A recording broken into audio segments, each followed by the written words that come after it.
আসসালামু আলাইকুম, কেমন আছো সবাই? আশা করছি ভালো আছো। আল্লাহ রহমতে আমিও ভালো আছি, আলহামদুলিল্লাহ। তো আজকে বানাবো গোস পোলাও, একদম সাদা জর্জরে। তো একদম বহুত মশলা কম দিয়ে আমি কিভাবে বানাই, আমরা বাড়িতে কিভাবে বানাই, এটাই তোমাদের লগে শেয়ার করি। চলো ভিডিওটা শুরু করি। তো এখানে আমি একদম সুন্দর মতো অল্প মাংস লয়ে লইছি।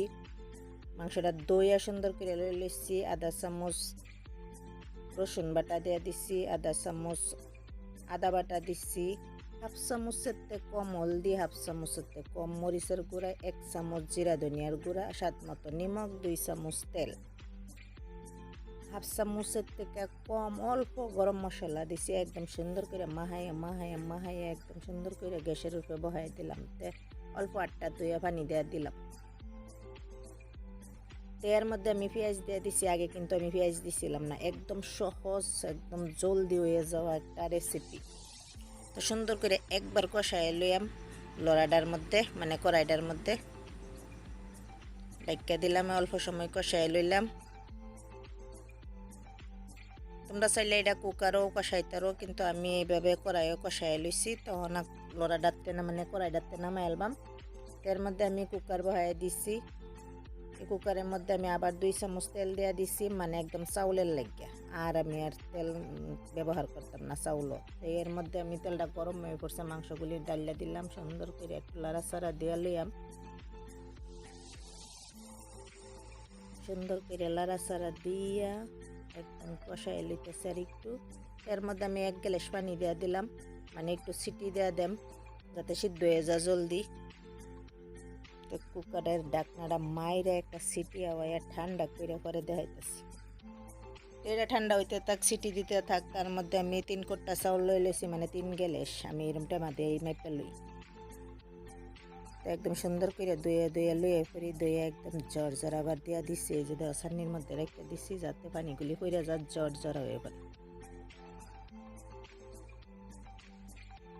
এই চাউলগুলি জর্জরা হয়ে পড়ছে। এই যে দেখো কত সুন্দর হয়ে একদম পানি নিগড়ে গেছে।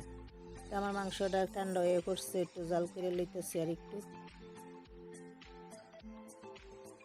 তো এই টাইমে আমি চাউলগুলি দিয়ে আমি 1 গ্লাস পানি ধুয়ে লাগছে আগেরই। কিন্তু আমি এই পানির মধ্যে সুন্দর করে একটু লাড়াচাড়া দিয়ে কষানির মতন করে লইয়াম, মানে বাজার মতন বাজতাম না, পুরা বাজা হইতো না, সুন্দর মতো একদম কষানির মতন আর কি হইব একটু। এর মধ্যে 3-4টা তেজপাতা দিয়ে দিলাম, আর একটু গরম মশলা দিয়ে দিলাম, মানে টোটাল আমি হাফ চামচ গরম মশলা দিছি। আবার চাউলের লেগে স্বাদ মতো নিমকও দিয়ে দিলাম। এই তো লাড়াচাড়া করে একদম এই দেখো পানিটা প্রায় শুকিয়ে গেছে, কিন্তু বেশি শুকাইছে না। তো সুন্দর করে এইভাবে লাড়াচাড়া দিয়ে এর মধ্যে আরও 2-3 গ্লাস পানি ঢেলে দিলাম। আগে 1 গ্লাস দেওয়া আছিল। আমি 3 মানে 3 গ্লাস চাউল লইছি। তা আমি আমার আন্দাজ মতে দিই, আমি কোনো গ্যাসের মাপসাপ নাই, আমার আন্দাজ মতে আমি দিয়ে দিই। এই যে চাউলে আর মাংসর মধ্যে যেরকম সুন্দর মতে মানে লাগিয়াতে গাড়ি আইসে, একটু শব্দ হইতেছে। তো এই যে দেখো চাউলে আর মাংসর গায়ে গায়ে পানিটা লাগিয়ে রয়েছে। তো আবারই সুন্দর করে এটারে গুইরা গায়ে, মানে গুইরা আবারই 2টা সিটি দেওয়া দেন। 2টা সিটি দিলে একদম পোলাও আমার রেডি হয়ে যাব। তো এটারে সুন্দর করে ঠান্ডা হয়ে লোক, সিটি দেওয়ার লোক ঠান্ডা হয়ে লোক। এই দেখো ঠান্ডা হয়ে হারছে না। তখন এই যে ঠান্ডা হয়েছে, এখন খুললে দেখাইতেছি কিরম সুন্দর হয়েছে। দেখছো কালারটা, কোনো বেশি মশলা না, কোনো মশলা জাতীয় নাই। এই দেখো আমার রেসিপিটা, মানে আমার পোলাওটা, গোস পোলাওটা কিরম জর্জর আর সুন্দর হয়েছে। আমরা এটার লগে না তরকারি লাগে, না কোনো রায়তা লাগে। তোমরা চাইলে খাইতে পারো, কিন্তু এইভাবেই খাওন যা। তো কিরম লাগলো রেসিপিটা? যদি ভালো লাগছে like, share, comment and subscribe করবা। আমার সঙ্গে থাকবা, পাশে থাকবা। আজকের জন্য আল্লাহ হাফেজ। আবার নতুন রেসিপি নিয়ে হাজির হয়ে যান। সুস্থ থাও, ভালো থাও। যদি ভালো লাগে একটু লাইক করে দিবা।